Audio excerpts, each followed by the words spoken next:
이번 시간에는 패키징 앤 라벨링에 대해서 좀 보려고 합니다. 저희가 전에 시간에서는 실제 그 품질에 맞는 제품을 생산하는 그런 걸 고민을 했었는데요. 이제 여기서는 그렇게 만들어진 제품을 라벨링을 해야 될 거고 패키징을 해야 될 거잖아요. 실제 우리가 그 의약품을 살 때 그 종이 박스에 담겨 있고 그 안에 설명서도 있고 예를 들어 뭐 라벨링도 뭐 바이알이나 이런 그 시린지 같은 경우는 라벨링도 돼 있죠. 그런 걸 여러 가지들이 포장자재도 되게 중요하잖아요. 그래서 그런 것들을 어떻게 관리하는가가 중요하겠죠. 그래서 포장자재를 일단 우리가 업체로부터 받으면 이제 그거에 대해서 입고를 하고 실제 이 포장이 우리가 원하는 포장이 맞는지 확인을 하고 보관을 했다가 샘플링을 해서 시험을 하게 되고요. 그리고 시험을 해서 테스팅이 끝나면 이제 릴리즈, 우리가 사용해도 된다 라고 릴리즈 하거나 또는 리젝트도 되겠죠.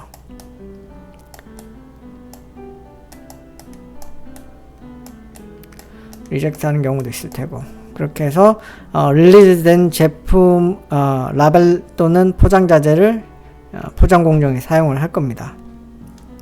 그래서 라벨 작업, 이제 이 릴리즈된 라벨을 가져와서 라벨 작업을 할 때도 물론 이제 릴리즈된 제품이지만 실제 우리가 A 제품에 맞는 라벨을 붙여야 되잖아요. 그러면 실제 그 보관소에서 이 라벨을 수령해 왔을 때 실제 이게 A 제품에 맞는 라벨인지 대표 샘플을 검사를 하는 거죠.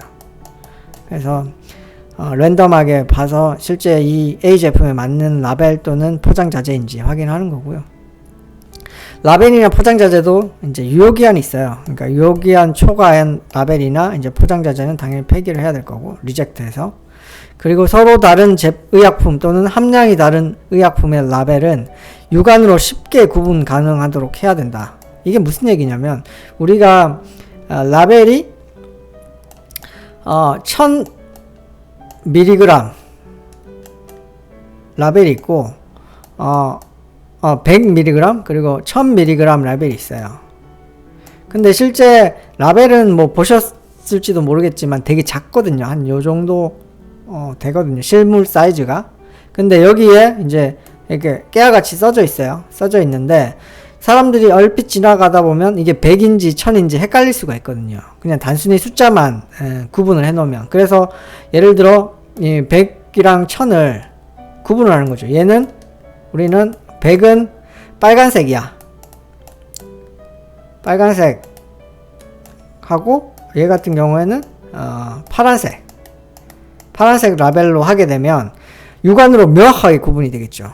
그래서 얘들이 섞여 있을 경우에도 바로 찾아낼 수 있겠죠. 그렇게 이제 구분이 되도록 관리를 해야 되겠죠. 근데 여기서 이렇게 관리하는 이유가 뭐냐면 우리가 실제 안에 약은 100mg인데 라벨이 1000mg이라고 적혀 있으면 사람들은 다 1000mg으로 알 거잖아요. 그렇기 때문에 이게 상당히 환자의 건강에 리스크가 있는 거거든요. 그래서 라벨이 이렇게 중요하다. 그리고 예를 들어 A 제품에 우리가 라벨을 생산을 100개를 할 건데 100개만 가져가진 않죠. 예를 들어 뭐 파손이 될 수도 있고 여러 가지 공정상의 트러블이 있을 수 있기 때문에 뭐 110개 정도 가져가겠죠. 여분에. 근데 실제 5개가 남았어요. 그러면 그 5개 남은 것에 대한 회수를 철저하게 해야 되겠죠. 이 5개가 남아서 생산 현장에서 돌아다니면 이게 나중에 어떻게 쓰여지고 뭐 어디 제품에 들어가서 잘못 붙으면 GMP적으로 또는 환자에게 상당한 큰 위험이 될 수 있다라고 볼 수 있는 거죠. 그리고 포장 라벨 작업을 하다 보면 이제 다른 의약품 공정과 물리적, 공간적으로 분리해서 이제 아까 그 교차염이라고 했는데 혼입을 방지하도록 컨트롤을 제대로 해야 될 거고요. 그리고 작업 전 포장재와 라벨이 정확함을 조사를 해야 되고 이를 제조 기록서에 기록해야 된다는 거죠. 그래서 아까 말씀드렸듯이 이제 실제 작업 들어가기 전에 무조건 이 포장 자재가 A 제품에 맞는 건지 확인하고 그런 대표 샘플을 제조기록서에 붙이거나 기록을 해야 된다는 거고, 그리고 작업 전후에 작업장 그 설비 검사를 해야겠죠. 예를 들어 그 전에 그 생산했던 B 제품의 뭐 라벨이라든지 포장 자재가 남아 있는지, 또는 이제 A를 생산하고 난 다음에 A의 포장 자재나 라벨이 다 회수가 됐고 다 클리어하게 없어졌는지 늘 검사를 해야 된다는 거죠.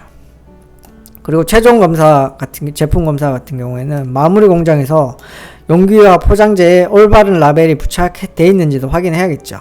그래서 실제 우리가 원하는 제품이 붙어 있는지 그런 것들이 제대로 검수를 해야 될 거고요.